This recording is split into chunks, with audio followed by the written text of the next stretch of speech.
Buenas tardes tengan todos ustedes, hermanos, hermanas, familia en Cristo Jesús, personas que en cualquier momento puedan ver este video, audio video, que les interesen estos temas. Hoy seguimos con el tema de la cartografía espiritual y miraremos lo que es orgullo y humildad. Pero hoy nos centraremos más que todo en lo que es los pecados del espíritu, los pecados del espíritu, y creemos en los estudios que he realizado, creo que el orgullo es un pecado del espíritu. Pero déjeme primero leer algunas definiciones de la palabra orgullo para entrar de lleno en lo que la Biblia nos dice referente a esto que lo traemos todos los seres humanos, que como cristianos si nos descuidamos, pues podríamos estar como cayendo de nuevo en esta tendencia a el orgullo, que si descuidamos nuestra vida espiritual, que si apagamos al Espíritu Santo, que si lo contristamos, que si lo ofendemos, que si le resistimos, que si le mentimos al Espíritu Santo, pues nuestro espíritu va a estar en problemas. Por eso, como dice Efesios 3:16, dice que fortalecidos con poder en el hombre interior por el Espíritu Santo, que seamos fortalecidos con poder allá en nuestro espíritu, en nuestro ser interior, donde el Espíritu Santo mora, donde nos conectamos con Dios Padre, que seamos fortalecidos allá. Pero si descuidamos nuestra vida espiritual, pues podríamos estar cayendo o se puede estar cayendo en pecados del espíritu. Y hoy miraremos varios pecados del espíritu que tienen que ver con la guerra espiritual, que tienen que ver si mi espíritu está fortalecido o mi espíritu está debilitado o se está debilitando. Miraremos en esta tarde algunos pecados, pero centrados especialmente, creo que es el más fuerte de todos y el que tiene más preeminencia en las personas, que es el orgullo. Personalmente creo, basado en la palabra, que el orgullo es un pecado del espíritu. Es un pecado que afecta el espíritu de los hombres. Y podría también contaminar el espíritu de los cristianos. Antes de empezar con este tema, déjeme leerle algunas definiciones de lo que es la palabra orgullo y cómo se define en ciertos diccionarios. Tienen distintos conceptos, pero todo apunta como a lo mismo. Mire, el orgullo puede definirse como autoestima desproporcionada e irracional, acompañada de un trato insolente y rudo hacia los demás. Es un intento de parecer mejor de lo que realmente somos, con ansiedad para ganar aplausos y con amargura e ira cuando no se nos toma en cuenta. El orgullo es la alta opinión de sí mismo que tiene un alma pobre, pequeña y mezquina. Esto lo dice en la lengua castellana. Segundo, opinión demasiado buena que uno tiene de sí mismo. Es de carácter orgulloso, es un sentimiento elevado de la dignidad personal. Exceso de autoestima propia, sentimiento elevado de la propia dignidad. Tercero, la palabra orgullo solo se encuentra en idioma hebreo, o sea, en el Nuevo Testamento no encontramos la palabra orgullo, pero sí la encontramos en el Antiguo Testamento, pero en el Nuevo Testamento encontramos muchos sinónimos de la palabra orgullo. Eso lo veremos un poco más adelante. Se encuentra en el idioma hebreo, es de origen semítico, ugarítico. En sentido positivo, la palabra se refiere a excelencia y majestad, especialmente a Dios, la gloria de Dios. Cuando caemos en orgullo, nos queremos llevar nosotros esa gloria. Se llama vanagloria. Pero la mayoría de veces se usa en forma negativa. El orgullo humano es antónimo de la humildad, lo contrario a la humildad. Cuando nos separamos del Señor, del amor de Cristo, caemos en orgullo y el corazón se hace altivo, que es un sinónimo de orgullo.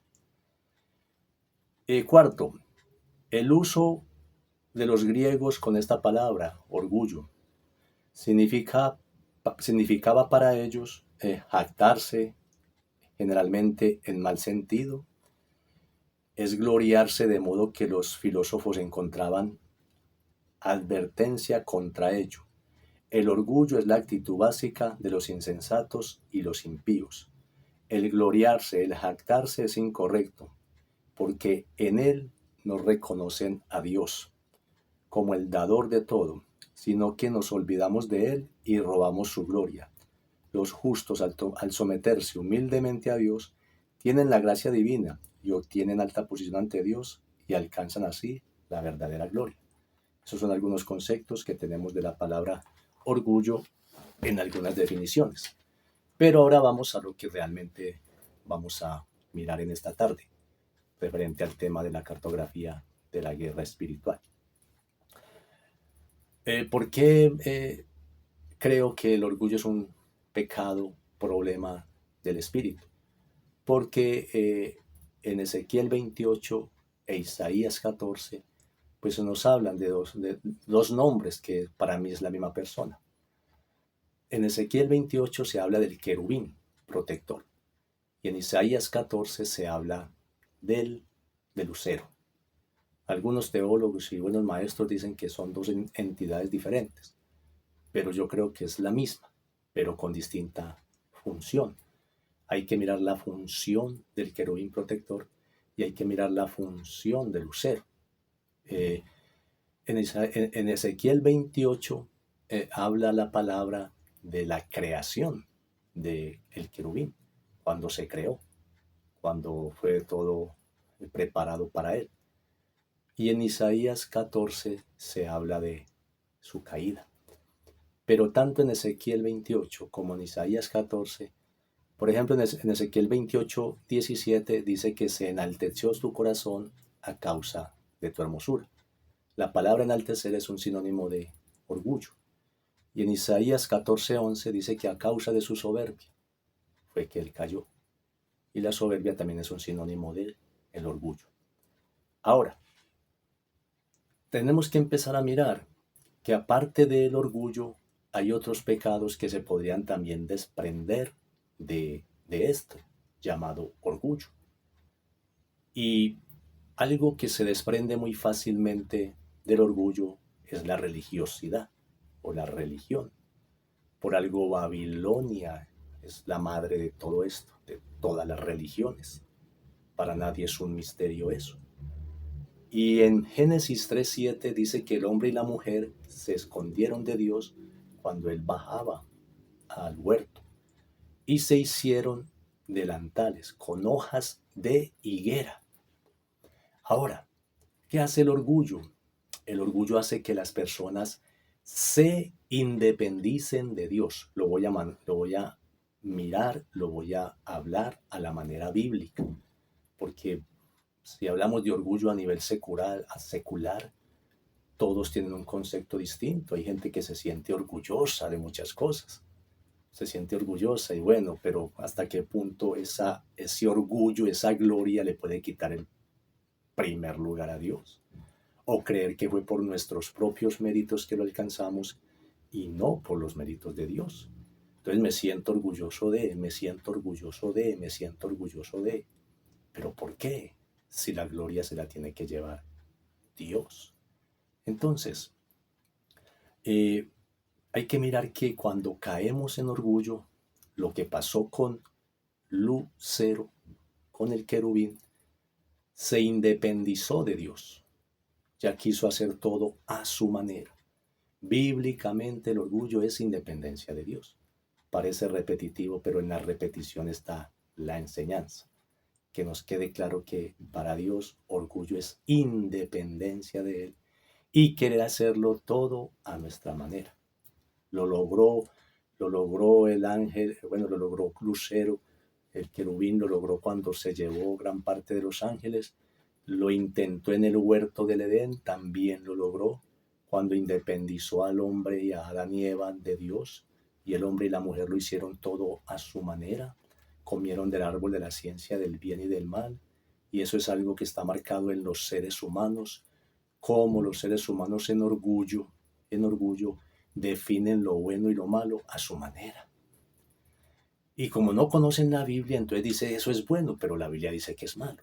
Como no conocen la Biblia, dicen que es malo y la Biblia dice que es bueno. Entonces eso es orgullo, como le dijo la misma serpiente a Adán y Eva. No, perdón, a Eva. Seréis como Dios, conocedores del bien y del mal. Entonces cuando la gente se independiza de Dios, cae en orgullo, comen constantemente de ese árbol del conocimiento del bien y del mal.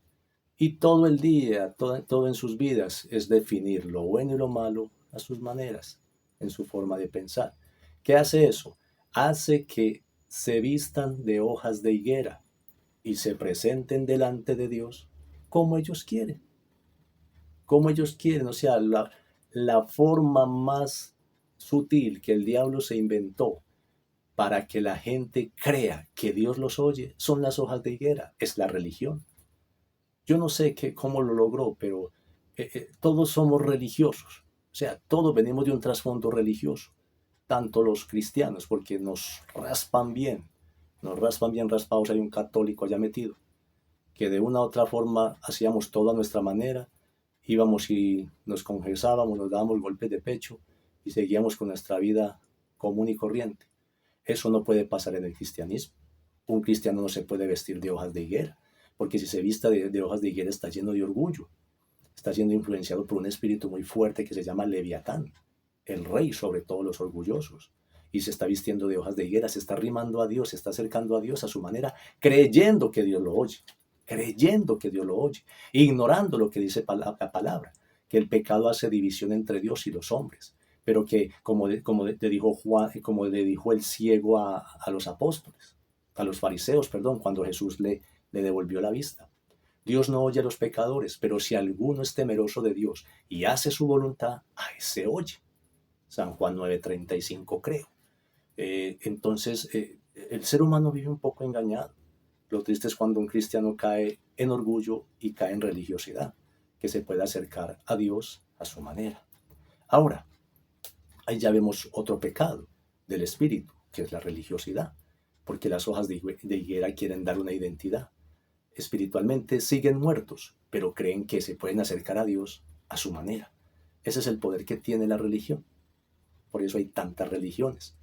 Y todas esas religiones pues siempre lleva a hacer algo. Hay que hacer lo bueno, hay que hacer lo bueno.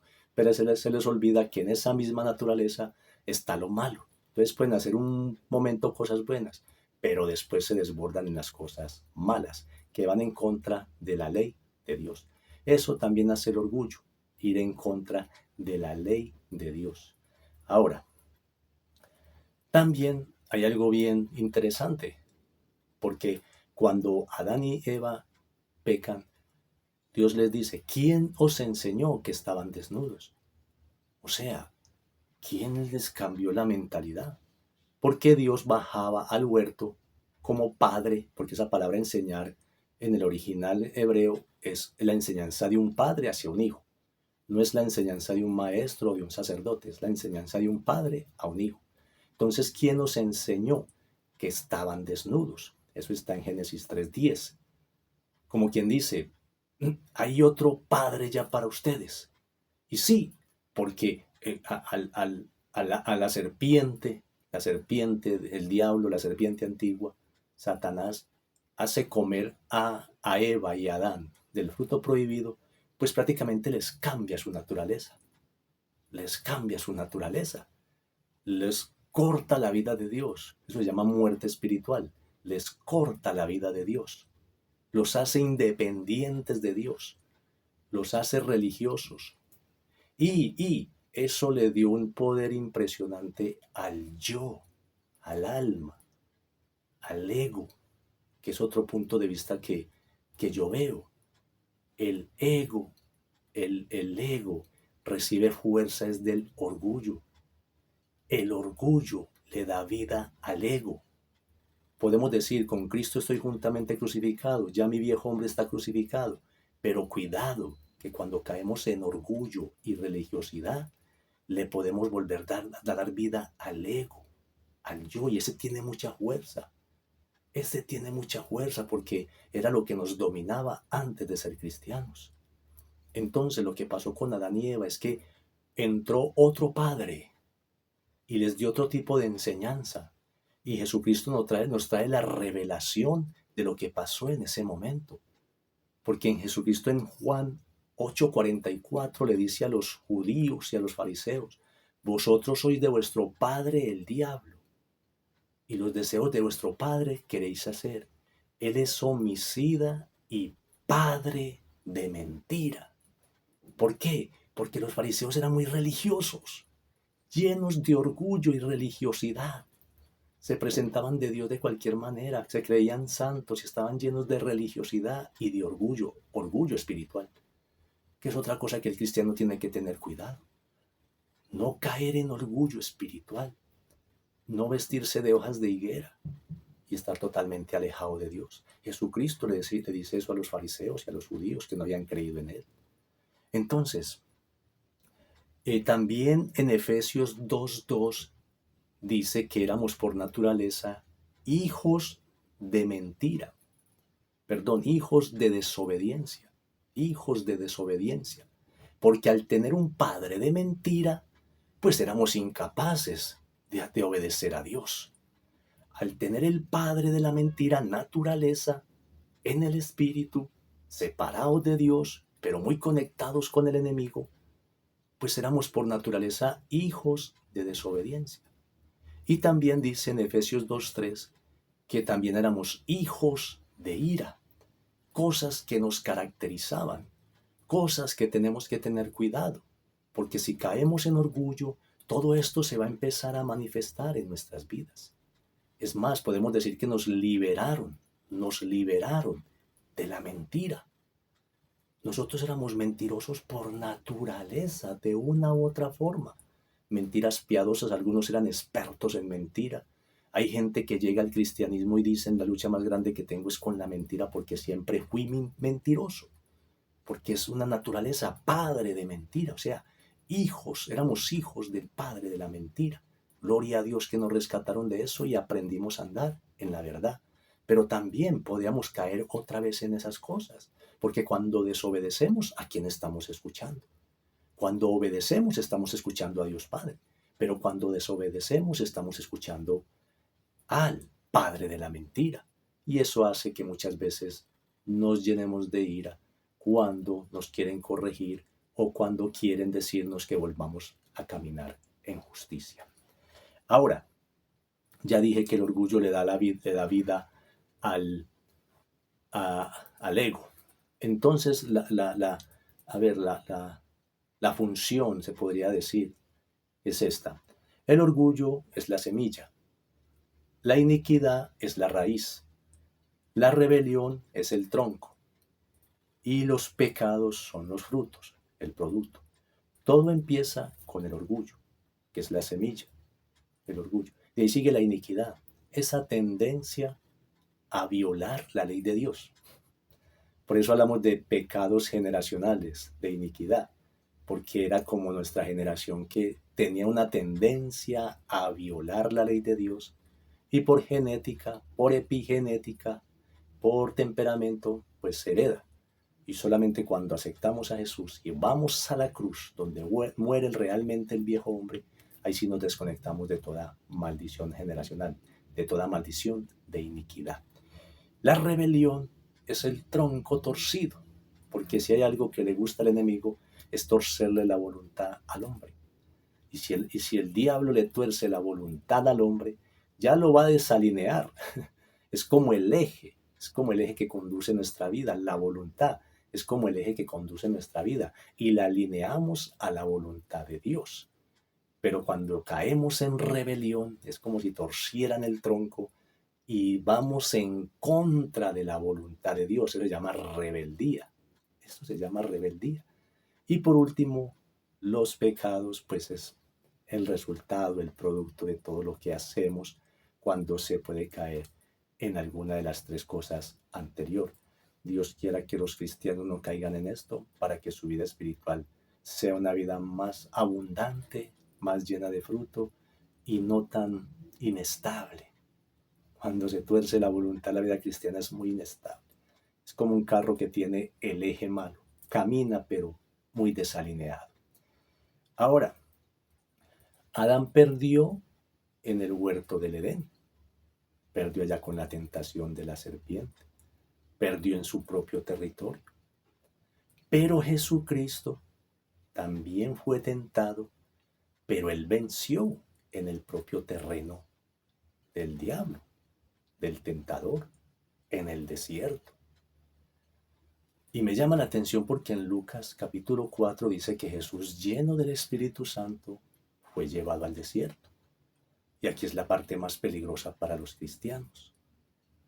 Porque la tentación más grande que tiene el diablo con los cristianos es que aun siendo hijos de Dios, aun siendo llenos del Espíritu Santo, aun en la misma presencia de Dios, el diablo nos puede tentar para hacerlo a nuestra manera y no a la manera de Dios. La tentación de Jesús nos quiere dar ese ejemplo, porque el diablo lo que busca es que nosotros seamos, hagamos y tengamos. Ser, hacer y tener, pero llenos de orgullo, en independencia total de Dios. Poder, fama y riquezas fue lo que le ofreció el tentador, el diablo, a Jesús.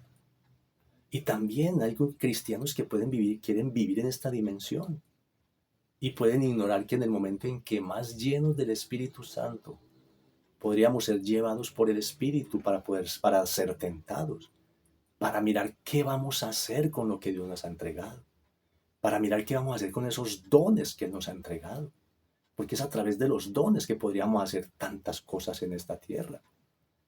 Como le dijo la serpiente, como le dijo el diablo a Jesús, si tú eres hijo de Dios, convierte estas piedras en pan. Mire, es como si estuviera diciendo algo natural, no le está haciendo una pregunta ni lo está cuestionando. Si tú eres hijo de Dios, convierte las piedras en pan. Tú eres hijo de Dios, vamos, convierte las piedras en pan. Tú tienes dones, capacidades, tú eres Dios. ¿Cuántas veces a los cristianos nos puede pasar eso? Yo tengo dones, Dios me respalda, Dios aquello. Y solamente es una tentación del enemigo para que lo hagas a tu manera. Recuerde que Dios nos prueba para mirar cómo está nuestra fe, pero el diablo entra para tentarnos, para que nos movamos en la vieja naturaleza. Jesucristo no quiso caer en eso, porque Jesucristo no vino a convertir piedras en pan. Jesucristo vino a salvar a la humanidad, a morir por una humanidad en la cruz. Pero tenemos que tomar este ejemplo. ¿Qué estamos haciendo nosotros cuando viene el tentador? Estamos llenos del Espíritu Santo. El diablo no va a tentar a nadie que no esté lleno del Espíritu Santo. O sea, me refiero en el ámbito cristiano. No va a tentar a alguien que vive una vida cristiana de doble ánimo. No va a tentar a alguien que antes, por el contrario, tiene más conexión con el mundo espiritual del malo que con Dios. El diablo va a tentar a alguien que está lleno del Espíritu Santo. Porque en Lucas 4:1 lo dice, que Jesús, lleno del Espíritu Santo, fue llevado por el mismo Espíritu al desierto. Pero en Lucas 4:14 dice que volvió en el poder del Espíritu. Eso es un cristiano ya humilde, tratado, porque el mismo Jesús se humilló a sí mismo, se despojó, no escatimó ser igual a Dios. O sea, yo no voy a aprovechar la condición que también puedo hacer las cosas de Dios, no, yo no vine a eso, yo vine a hacer la obra del Padre. Se sujetó a las obras del Padre. Como cristianos podemos tener ese discernimiento. ¿Cuáles son las obras del Padre que quiere que yo haga en esta tierra? ¿O me dejo seducir por el diablo para hacerlo a mi manera? O como en el huerto, me dejo seducir de la serpiente para ser independiente de Dios. Es que se puede enaltecer el corazón. Nos podemos llenar de orgullo en cualquier momento. Recuerde los fariseos llenos de orgullo espiritual. Y Jesucristo a los que más duro le dio fue a ellos. Tuvo compasión de un pueblo, pero a los fariseos les dio demasiado duro por ese orgullo espiritual. Ahora, tenemos que tener cuidado con esto, porque lo mismo que le ofrecieron a Jesús se lo ofrecen a los cristianos. Fama, poder y riquezas. Ser, hacer y tener. Cosas que si no las sabemos entender, las querríamos lograr a nuestra manera y no a la manera de Dios. Recuerde que buscamos primero el reino de Dios y su justicia, o ya estamos en el reino de Dios y su justicia, vivimos en ese reino y las demás cosas llegan por añadidura, sin dejar dañar el corazón y el espíritu de estas cosas. Ahora, el antídoto es la humildad, y el quebrantamiento. Pero eso son cosas que a veces no le gustan al espíritu, ese quebrantamiento, porque el quebrantamiento lo que nos quiere llevar es a la humildad. Sí, es a la humildad. Entonces a veces si hay orgullo espiritual no nos gusta mucho como cristianos ser quebrantados, porque es como que la humildad es como para los débiles. Humanamente pues no, los humildes, no, ¿qué es eso, Dios mío? Es mejor ser como el altivo y el que va adelante y el que no le agacha la cabeza a nadie. Pero la Biblia dice que esa es la verdadera esencia y naturaleza en el espíritu de un hijo de Dios. Bienaventurados los pobres en espíritu, porque ellos es el reino de los cielos. O sea, bienaventurados los que reconocen que necesitan más humildad en su espíritu, porque conocen al enemigo, conocen a ese espíritu que quiere venir a generar orgullo en nuestro espíritu. Ahora, déjeme leer un pasaje, está en Proverbios 16-18, es un pasaje que nos tiene que siempre llamar la atención y dice así: antes del quebrantamiento está la soberbia, y antes de la caída la altivez de espíritu. Mejor es humillar el espíritu con los humildes que repartir el botín con los soberbios. Antes del quebrantamiento está la soberbia. Entonces Dios quiere tratar con alguien. Mira, estoy viendo orgullo en ti, estoy viendo soberbia, estoy viendo aquello, estoy viendo que te quieres como independizar, estoy viendo que estás cayendo en espíritu farisaico, pero inmediatamente como que de adentro, estamos bien así, no, estamos muy bien así, no me vayan a tocar, yo estoy muy bien así. O sea, no quieren experimentar la humildad, porque la humildad no es fácil, la humildad muchas veces es agachar la cabeza. Entonces este versículo es bien poderoso. Antes del quebrantamiento está la soberbia. Isaías 57:15 sí nos dice realmente lo que genera dejarse uno quebrantar del Espíritu Santo, que es el que habita en nosotros. Mire lo que dice 57:15 de Isaías: porque así dijo el alto y el sublime, el que habita en la eternidad, y cuyo nombre es el Santo. Yo habito en las alturas y la santidad, pero habito también con el quebrantado y humilde de espíritu. Se dejó quebrantar su espíritu, para reavivar el espíritu de los humildes y para vivificar el corazón de los quebrantados. Tremendo. Le da más vida a nuestro corazón, nos vivifica. Pero aquí dice que él habita con el quebrantado y humilde de espíritu, el que se dejó quebrantar, el que reconoce que hay un enemigo silencioso, orgulloso, no sé cómo se te pueda manifestar, pero es un espíritu que viene a traer independencia a nuestras vidas, aún como cristianos. ¿Ustedes se imaginan esta guerra espiritual? En esta guerra espiritual con principados, potestades, gobernadores, con demonios, con espíritus inmundos, con brujas, hechiceros. ¿Usted se imagina esta guerra espiritual y nosotros sufriendo de orgullo o siendo atacados y cediendo al orgullo? Dios mío, eso no tiene lógica. No lo puedes enfrentar. Tienes que lidiar primero con ese problema, dejarse quebrantar y que se pueda experimentar la humildad. Mire, humilde es la naturaleza, mansedumbre son los hechos, la práctica. O sea, yo soy humilde, sí, bueno, la mansedumbre lo va a manifestar, porque mansedumbre es poder bajo control. Mansedumbre es lo que va a evitar que si yo ando en orgullo, yo pueda desquitarme de todas las personas. Pero como yo soy humilde por naturaleza, porque el Espíritu Santo mora en mí y estoy pendiente de que el enemigo no venga a atacarme con el orgullo, pues la mansedumbre va a manifestar eso. ¿Cómo somos nosotros cuando la gente no hace lo que nosotros queremos? ¿Qué se va a manifestar? ¿La humildad, la mansedumbre o la soberbia, el orgullo? Porque también el orgullo es la naturaleza, pero la soberbia es la práctica, los hechos, lo que se hace. ¿Trabajan juntas? Sí. Humildad y mansedumbre trabajan juntas. orgullo y soberbia trabajan juntas, una como naturaleza y otro como los hechos, la práctica, lo que se manifiesta. Por eso Jesucristo dijo, aprendan de mí que soy manso y humilde de corazón. Hay que aprender de Jesús. Él es nuestro modelo a seguir.